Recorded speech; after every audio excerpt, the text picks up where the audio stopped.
Dear students, मैं doctor पवन बासनीवाल आपका स्वागत करता हूं, वेलकम करता हूं। दोस्तों, आज अपन बात करेंगे फार्मास्यूटिक्स के मॉडल पेपर की, या जो यूं कहूंगा कि जो आरयूएचएस का जो एग्जाम पेपर हुआ था 2020 में, वो फार्मास्यूटिक्स का पेपर हुआ था। उसको मैं डिटेल में डिस्कस करने वाला हूं। इसका डिस्कस करने का कंसेप्ट ये की है कि आपको अच्छे से समझ में आ जाए कि कौन से क्वेश्चन का आंसर किस तरह से लिखना चाहिए, कौन से क्वेश्चन इंपॉर्टेंट है। ये सारी चीज मैं आपको डिटेल में बताने वाला हूँ। एक एक क्वेश्चन को मैं डिटेल में डिस्कस करने वाला हूं, ताकि आपको समझ में आ जाए कि किस तरह से आपको आंसर लिखना चाहिए। तो दोस्तों, यहाँ पे आगे बढ़ने से मैं बोलूं, आगे बढ़ने से पहले ये जरूर बोलूंगा कि यदि आपने चैनल को सब्सक्राइब नहीं किया है तो चैनल को सब्सक्राइब कर लेना, बेल आइकन को इनेबल कर लेना, क्योंकि मैं सारे वीडियो आपकी पढ़ाई से रिलेटेड ही डाल रहा हूं इस चैनल पे, ताकि आपको समझ में आ जाए, पढ़ाई का अपना कंटिन्यूटी बनी रहे। और अपने दोस्तों को जितना हो सकता शेयर कीजिएगा, ताकि वो भी अपनी पढ़ाई को कंटिन्यू कर सके। तो अपन बात कर रहे हैं दोस्तों किसकी, बी फार्म फर्स्ट सेम की बात कर रहे हैं। फार्मास्यूटिक्स की जो आरयूएचएस में जनरली जो आपको इंस्ट्रक्शंस होते हैं, वो 4 इंस्ट्रक्शंस होते हैं, तो उसको समझना। पहला इंस्ट्रक्शन का मतलब ये होता है कि आपको पेपर पे जो मिलता है, उस पेपर पे कुछ नहीं लिखना रोल नंबर के अलावा, और यदि कुछ आप लिखते हो तो अनफेयर मींस में आपको काउंट किया जा सकता है। दूसरा से पॉइंट क्या है, सेक्शन ए के लिए है। सेक्शन ए में दो क्वेश्चंस होते हैं, दोनों क्वेश्चन कंपलसरी होते हैं। दोनों क्वेश्चंस में 5-5 क्वेश्चंस होते हैं, वेरी शॉर्ट आंसर्स होते हैं वाले होते हैं, जिसमें आपको क्या करना होता है, एक क्वेश्चन को 2 नंबर से होता है, तो इस तरह से 20 नंबर का सेक्शन होता है। ये वाला 20 नंबर का हो गया, जो आपको सारे क्वेश्चंस करने होते हैं, कंपलसरी होते हैं। दूसरा बी सेक्शन होता है, जो पॉइंट नंबर 3 होता है। इसमें क्वेश्चन नंबर 3, 4 और 5 तीन क्वेश्चन होते हैं, लेकिन इसमें आपके पास ऑप्शन रहता है, 2 ही क्वेश्चन करने होते हैं। और ये क्वेश्चन डिस्क्रिप्टिव मोड के होते हैं। एक क्वेश्चन 10 नंबर का होता है। इस तरह से टोटल 20 नंबर का आपके पास में क्या होता है, ये सेक्शन होता है।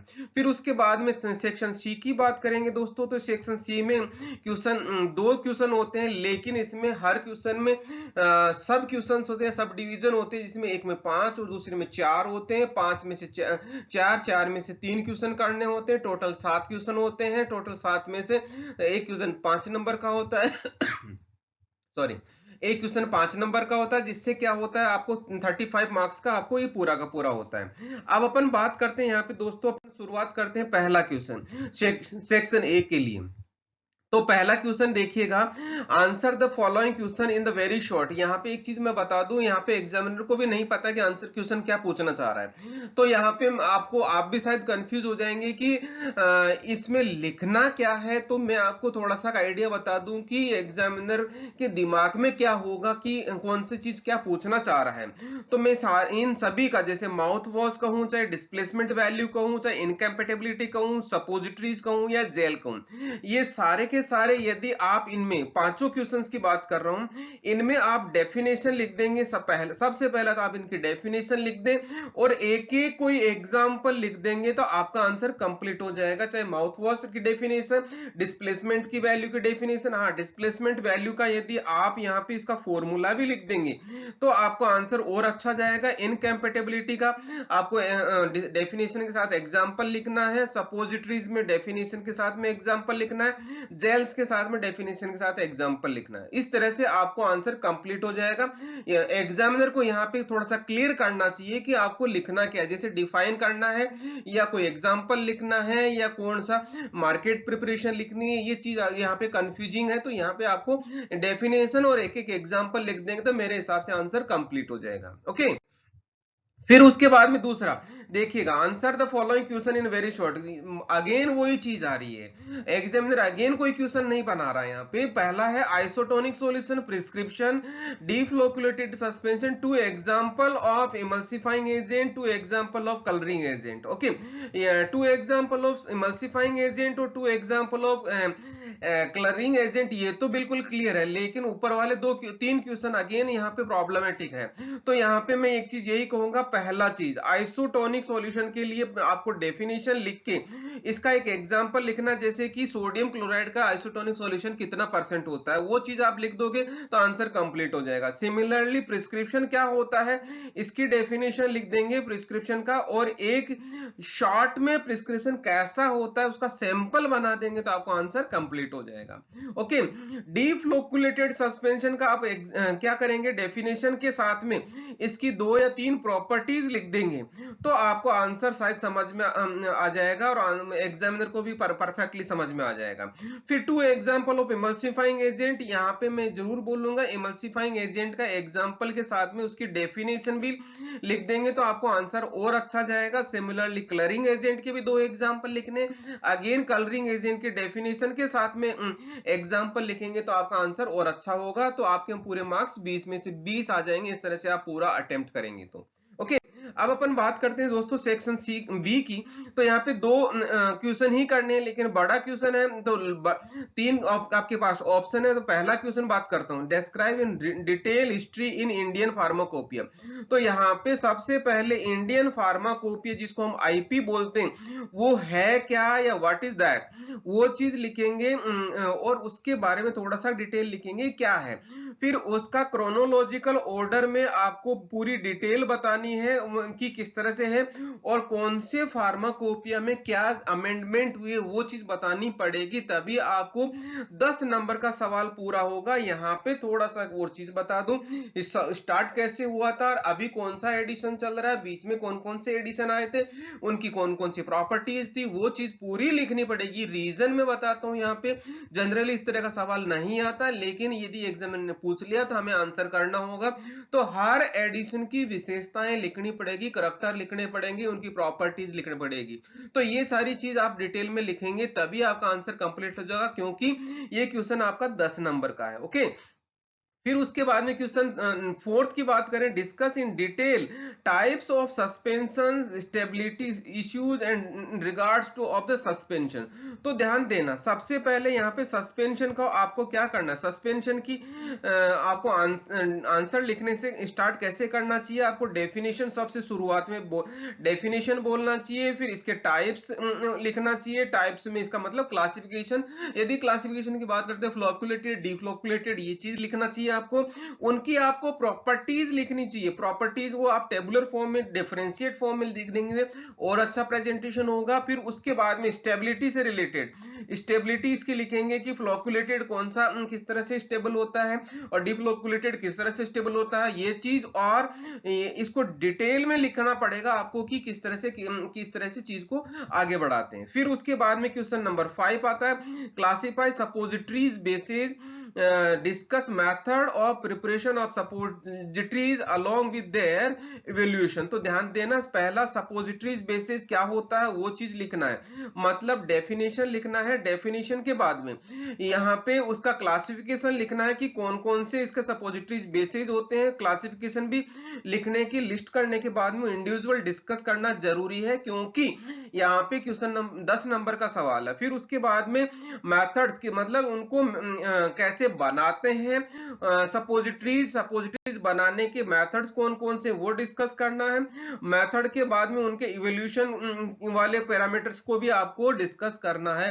तो इस तरह से आंसर आपको पूरा का पूरा कंप्लीट करना है। ये लॉन्ग क्वेश्चन है तो पूरा डिस्क्रिप्टिव मोड में आपको जाना ही पड़ेगा यदि पूरे नंबर लेने हैं तो। ओके, तो ये हो गया आपका बी सेक्शन। दोस्तों अब सी सेक्शन की बात करते हैं। सी सेक्शन में देखिएगा यहाँ पे कोई से 4 क्वेश्चन करने, 5 में से तो 5 क्वेश्चन कौन से, explain any one physical incapability with suitable example. तो मैं यहाँ पे आंसर करने का जो तरीका है मैं आपको वो बता रहा हूँ। आंसर करने का तरीका सबसे पहले ये है कि इनकैपेबिलिटी क्या होती है वो चीज, उसकी डेफिनेशन सबसे पहले लिखेंगे, फिजिकल इनकैपेबिलिटी क्या होती है उसकी डेफिनेशन लिखेंगे, फिर उसका एक एग्जाम्पल लेंगे और एग्जाम्पल को आपको डिस्क्राइब करना है कि उनमें इनकैपेबिलिटी कैसे है, तो आपका आंसर कंप्लीट हो जाएगा। ओके, फिर उसके बाद में क्वेश्चन आता आता right short note on creams. तो यहाँ पे दोस्तों, यहाँ पे आप फ्री हो कि आपको क्या लिखना है, तो कंपाइल्ड वे में आंसर कैसे बेस्ट होगा वो चीज बताता हूँ। यहाँ पे क्रीम्स क्या होती है, सबसे पहले डेफिनेशन,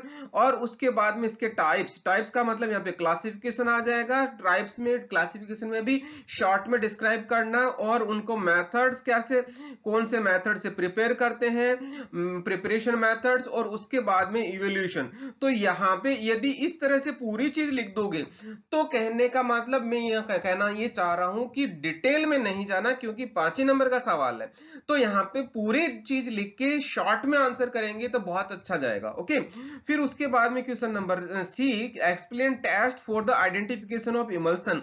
तो यहाँ पे आइडेंटिफिकेशन ऑफ इमल्सन को यहाँ पे किस तरह का मतलब, सबसे पहले आप इमल्सन की डेफिनेशन लिखेंगे। डेफिनेशन लिखने के बाद में इमल्सन के आइडेंटिफिकेशन का मतलब types of identification, oil in water या वाटर इन ऑयल के लिए कौन कौन से टेस्ट होते हैं, वो टेस्ट को पहले नाम लिखना है। नाम लिखने के बाद में उसका प्रोसीजर आपको बताना। प्रोसीजर जब भी आप लिखो जनरली इन जनरल, तो आप उसको फ्लो चार्ट में लिखोगे तो आपका आंसर ज्यादा अच्छा प्रेजेंटेबल होगा, ज्यादा नंबर आएंगे। क्लियर। फिर आता है डिफरेंशिएट बिटवीन लोशन एंड लिनीमेंट। तो ध्यान देना, लोशन और लिनीमेंट के लिए इस तरह से आप टेबल बनाना, लोशन लिख देंगे और इधर लिनीमेंट लिख देंगे। तो यहाँ पे इस तरह से टेबुलर फॉर्म में आंसर करेंगे तो आपको आंसर ज्यादा अच्छा जाएगा, क्योंकि जनरली डिफरेंस टेबुलर फॉर्म में लिखा जाता है। फिर आता है next, give classification of powders and discuss effervescent powders. तो यहाँ पे देखना क्लासिफिकेशन ऑफ पाउडर्स में और एफरवेसेंट मतलब यहाँ पे पाउडर क्या होता है, सबसे पहले वो डेफिनेशन लिखनी है पाउडर की, और एफरवेसेंट पाउडर कौन सा होता है वो लिखना है। उससे पहले आपको क्लासिफिकेशन लिखना है। क्लासिफिकेशन में भी पूरा का पूरा नाम लिख के उसको थोड़ा सा डिस्क्राइब मोड में जाना पड़ेगा, क्योंकि 5 नंबर का सवाल है। 5 नंबर में सिर्फ नाम लिख के हम नहीं छोड़ सकते, उसको डिस्क्रिप्शन मोड में जाके फिर उसको लिखना है, और उसके डिफरवेसेंट पाउडर कौन कौन से होते हैं, उनका डेफिनेशन और उनका टाइप्स और उसकी प्रॉपर्टीज, ये चीज आपको लिखनी पड़ेगी, तब आपका आंसर कंप्लीट होगा। दोस्तों ये हो गया आपका छठा क्वेश्चन सेक्शन सी का। अब अपन बात करते हैं सेक्शन सी का ही 7th क्वेश्चन, जिसमें कोई से 3 क्वेश्चन करने होते हैं। यहाँ पे 4 क्वेश्चन है, मैं चारों क्वेश्चन के बारे में बता रहा हूँ। Briefly discuss part of prescription. तो ध्यान देना, प्रिस्क्रिप्शन के बारे में हालांकि एग्जामिनर ने पहले सवाल पूछ चुका, लेकिन फिर भी यहाँ पे दोबारा सवाल पूछा है। तो यहाँ पे जनरली रिपीटेशन नहीं होता है, लेकिन एग्जामिनर ने यहाँ दोबारा पूछा है, तो मैं उसका आंसर कैसे बता रहा हूँ। यहाँ पे देखना, सबसे पहले मैं कहूंगा डेफिनेशन लिखना है, और प्रिस्क्रिप्शन के कौन कौन से पार्ट होते हैं वो सारी चीज लिखनी है, जैसे एज, सेक्स, नाम वगैरह, ये सारी चीज पे उसमें कौन कौन से पैरामीटर्स हैं वो सारी चीज आपको डिस्क्राइब करनी है।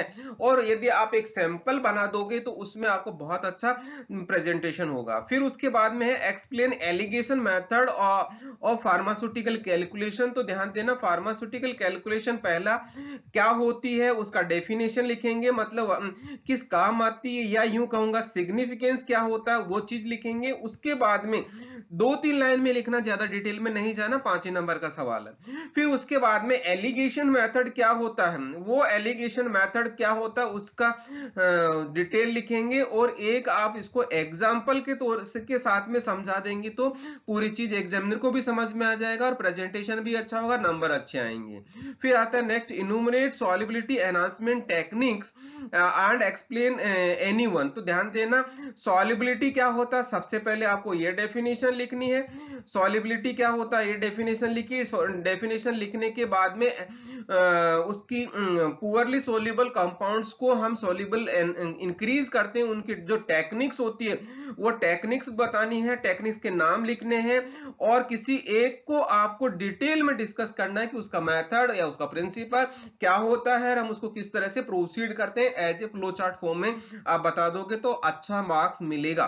फिर उसके बाद में आता give advantage and disadvantage of liquid doses form. तो दोस्तों सबसे पहले यहाँ पे लिक्विड डोजेज फॉर्म क्या होती है उसका डेफिनेशन लिखना है। डेफिनेशन लिखने के बाद में उसके एडवांटेज और डिसएडवांटेज लिखना है। पॉइंट्स में आंसर करोगे ज्यादा नंबर मिलेगा।